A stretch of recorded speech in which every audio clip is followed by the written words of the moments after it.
এর কারণে তুমি আল্লাহর খাতায় জেনাকারী হিসাবে, ব্যভিচারী হিসাবে তোমার নাম লেখা হয়ে গেল। কিয়ামতের ময়দানে তোমার বিচার হবে। Wait and see. তো হুজুর মানুষের সাথে খারাপ চিন্তা কেন করেন? আপনারা হুজুররা যে কোনো কিছুকে এত খারাপভাবে দেখার কারণটা কি? আপনার মনে কোনো খারাপ চিন্তা আসছে না।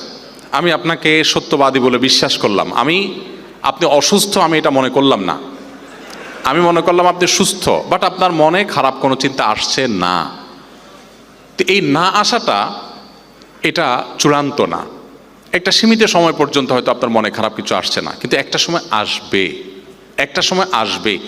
শত সহস্র ঘটনা আমাদের চতুর্দিকে ঘটে থাকে, যে ঘটনাগুলোর দিকে তাকালে, যেই ঘটনাগুলোকে স্টাডি করলে আমরা দেখব যে দিনের আলোর মতো পরিষ্কার আল্লাহ রাব্বুল আলামিন নারী পুরুষকে একজন আরেকজনের প্রতি আকৃষ্ট হবে সেভাবে সৃষ্টি করেছেন।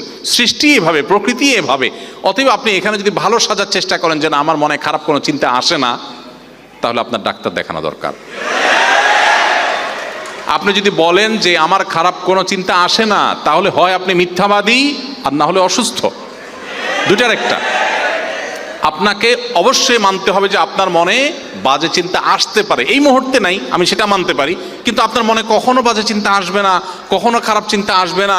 না আপনি মনে করেন যে একটা ছেলে একটা মেয়ে খুব ভালো বন্ধু হতে পারে, সেখানে সেক্স বা এই জাতীয় কোনো জিনিস মাথায় আসবে না, এটা মিথ্যা কথা। এটা কখনো সত্য হতে পারে না। আল্লাহ এভাবে সৃষ্টি করেন নাই, প্রকৃতি এভাবে করে নাই। হ্যাঁ, আপনি বলতে পারেন যে ভাই আমি মনে মনে বাজে চিন্তা করব, মুখে তো কিছু বলবো না। মনে রাখবেন, এখানেই ইসলামী শরিয়ার সৌন্দর্য প্রকাশ হয়।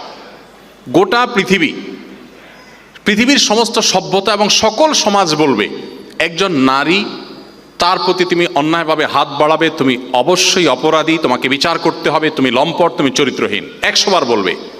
পৃথিবীর কোনো সভ্যতা আপনাকে বলবে না একজন নারী তার সৌন্দর্য দেখে তাকে মনে মনে আপনি রেপ করছেন, আপনি মনে মনে ধর্ষণ করছেন, মনে মনে তাকে নিয়ে নোংরা চিন্তা করছেন, মনে মনে আপনি তার সাথে ব্যভিচারে লিপ্ত হয়েছেন। পৃথিবীর কোনো সভ্যতা, কোনো সমাজ বলবেন আপনি খারাপ মানুষ, বলবে তুমি আস্ত একটা ফেরেশতা, তুমি তো কারোর দিকে হাত বাড়াও নাই। কিন্তু ইসলাম আমাদের এই সভ্যতার চাইতে আরো এক ধাপ এগিয়ে। ইসলামী শরিয়া বলে আপনি কারোর কোনো নারীর প্রতি অবিচার করেছেন, তার চরিত্র হনন করবার অপচেষ্টায় লিপ্ত হয়েছেন, আপনি জেনাকারী, আপনি পাপিষ্ট, আপনি ব্যভিচারী, আপনি অপরাধী। সাথে সাথে আরো এক ধাপ এগিয়ে আপনি কোনো নারীর সৌন্দর্য দেখে মনে মনে জল্পনার জগতে, কল্পনার জগতে তাকে আপনি রেপ করেছেন, তাকে নিয়ে আপনি বাজে নোংরা চিন্তা করেছেন।